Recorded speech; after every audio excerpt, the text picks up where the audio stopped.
On today's hot sheet, we're going to talk about that employment report from Friday that shook up the markets, as well as our update over the week on housing inventory and 40-year change in housing prices. Some states may shock you. Today is Monday, November the 4th, 2024. I am Byron Lazine, and the hot sheet starts now.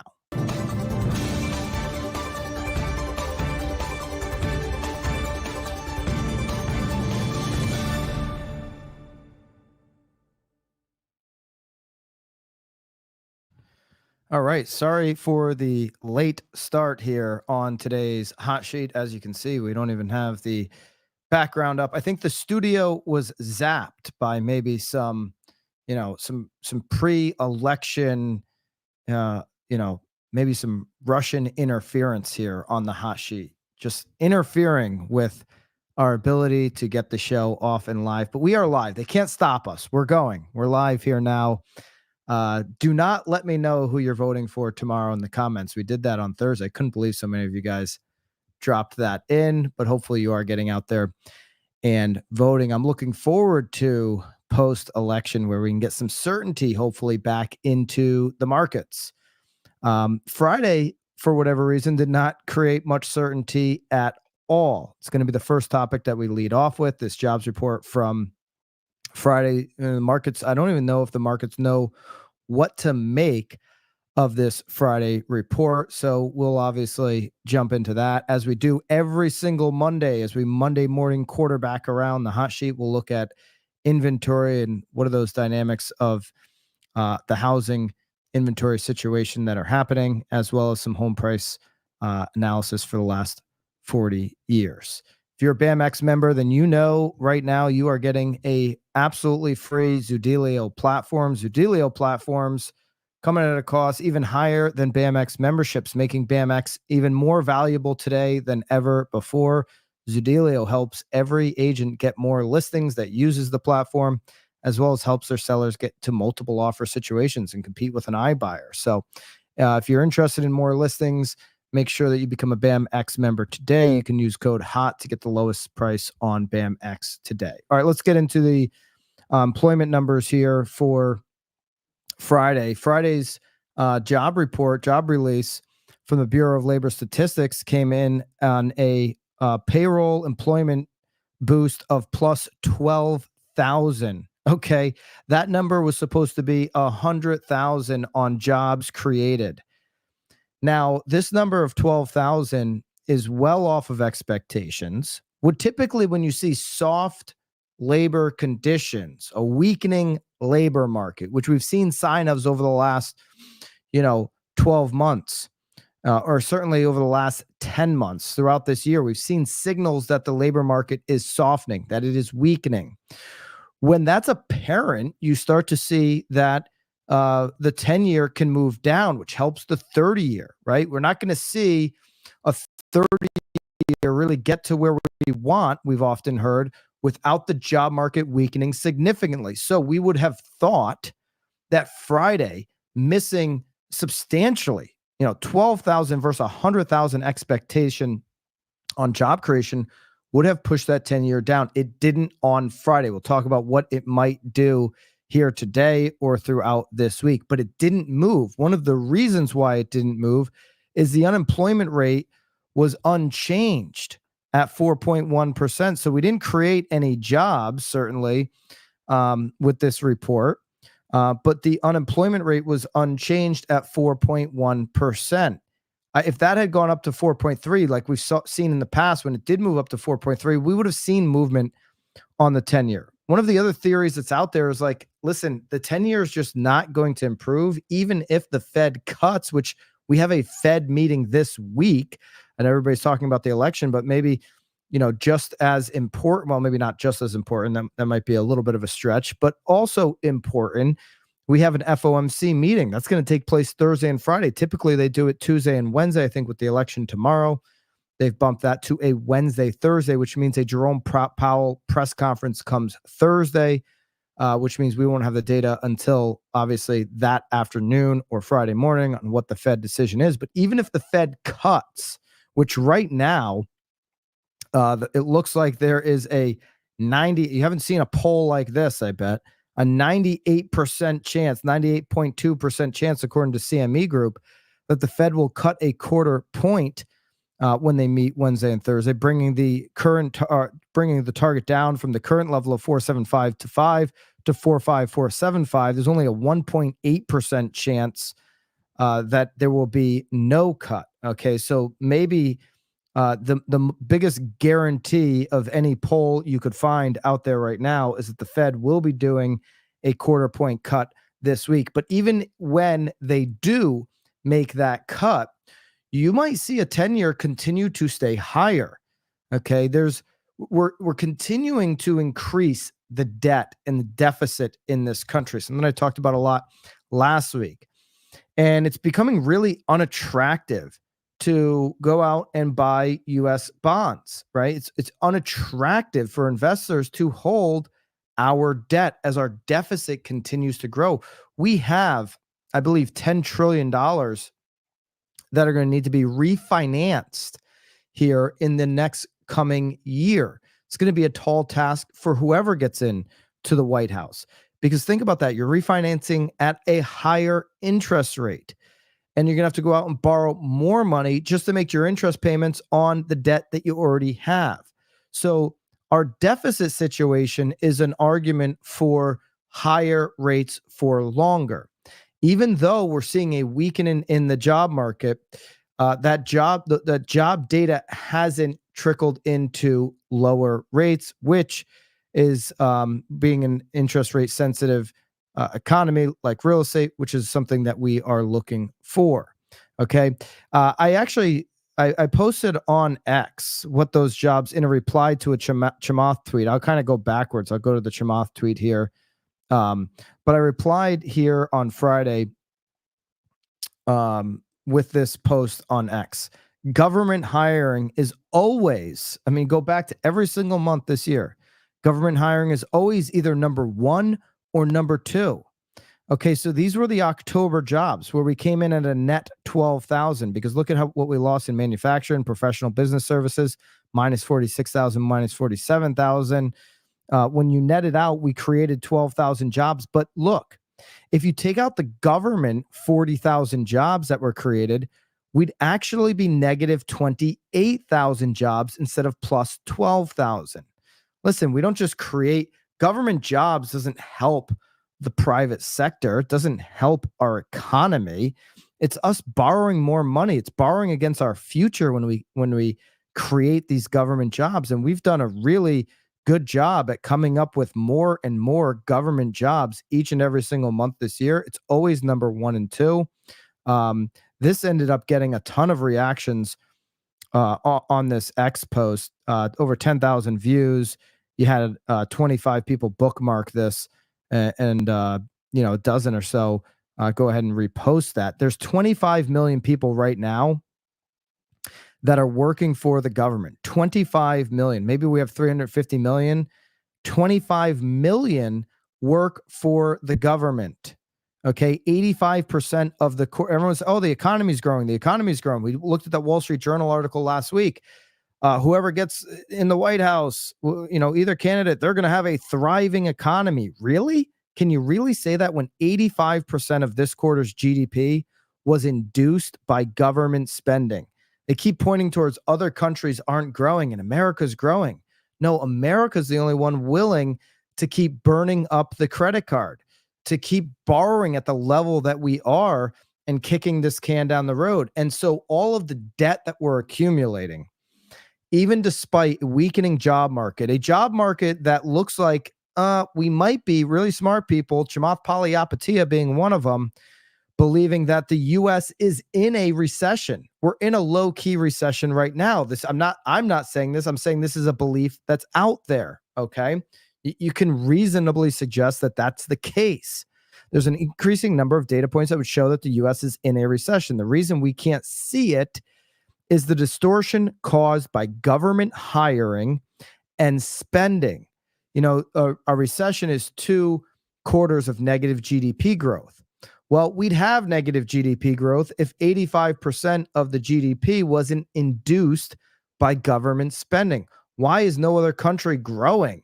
And we are. Well, they're not able to go out there and spend because they don't have the dollar to back it up. But that's going to keep our rates higher for longer. Even though we know for everyday Americans, it's better to have maybe a 30-year fixed rate. That long-term rate now sitting at 8%, 30-year fix is up over 7. If you've got just below average credit, I mean, you're going to be at 8% for sure. So the ability for Americans to go out, and we know how many people want to buy a house. How many people are going into the polls tomorrow with the economy on their mind and the ability to someday be able to buy a house? They're not going to be able to get there if we continue down this path of the higher rates. Chamath goes on to say countries thrive via its private economy. So we're not thriving right now on our private economy. We are got the money printer machine going by the government. Okay. Um, Non-farm payrolls, which we just looked at, the 12,000 plus. What is not being reported as loudly is the revisions to August and September on jobs. Remember when September came out, 253,000, and that pushed 253,000 jobs created? That's now been revised down as we knew it would be.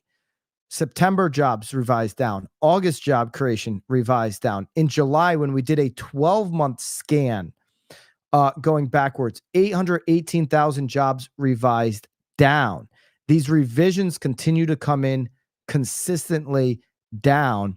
And this data should be concerning about the overall health of the economy. It's one thing when these markets react to these headline numbers, I can't figure it out. It actually blows my mind because it's like, don't you understand the last 12 months we keep seeing these revisions moving down? Manufacturing jobs, which took one of the biggest hits at 46,000 in October, they're also down for the third straight month.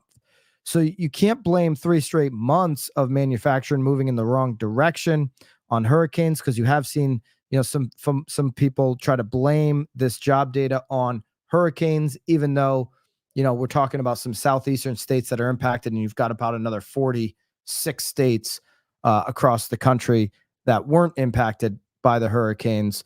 Maybe I'll have to go to the Weather Channel and check, but that's, I'm pretty certain that you're talking about 4 or 5 states that were impacted. All right. One of the big things that can help affordability, if we're not going to get any help from the rate, would be inventory. Okay. Single family housing active inventory per Altos research right now sits at 30% more than last year. Okay. We have started to see the flattening of this curve, which you would typically see in normal years like 17, 18, and 19 happen around August or even July. You can start to see it flattening out. We're just seeing that now. So inventory has come off of its historically low levels to a point where we can start to say, hey, maybe going into next year, we're going to be in a much healthier spot on inventory. We did see a decline this week of just a handful, a couple hundred here, 736 to 735,700.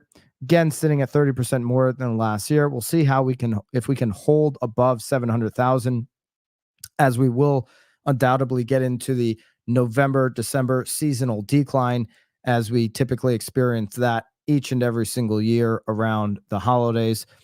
New single family listings comes in at above 60,000, actually increasing this past week, which is interesting. I wanted to watch out for this heading into an election week. How many people would say, we're so close, we're just going to hold off?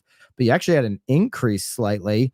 And this number is much greater than the same week last year. I mean, we're talking about last year and 2022 in the low 50s. We're holding above 60,000, widening the gap here for the same week last year. That, to me, is a good sign. If we get another increase like this over last year in comparison, next week in comparison to last year, that'd be a huge win on what we might expect here over the winter on new listings. It also might speak to, wow, with all this uncertainty, you got people coming to the market. Is that a crack, so to speak, in what's going on with the economy overall? We wanted, obviously, the last couple of years inventory to grow. It hasn't happened, but we are seeing it now, and we need to take what we have. So we'll hopefully see that continue going into next year. Taking a look at some more data points here for the week. We'll take a look at properties with a recent price reduction, as we always do. We're still holding firm here, as we have been since July, at about 39 to 40% of properties seeing a price reduction. We're basically back at the same point we were last year, and well below where we were in 2022 on the initial shock of the rates at 43%. So home prices are continuing to hold firm. You're seeing that with signals like, um, with signals like that, where you're not seeing as many people reduce their homes. We are still above the normal, which would be about a third.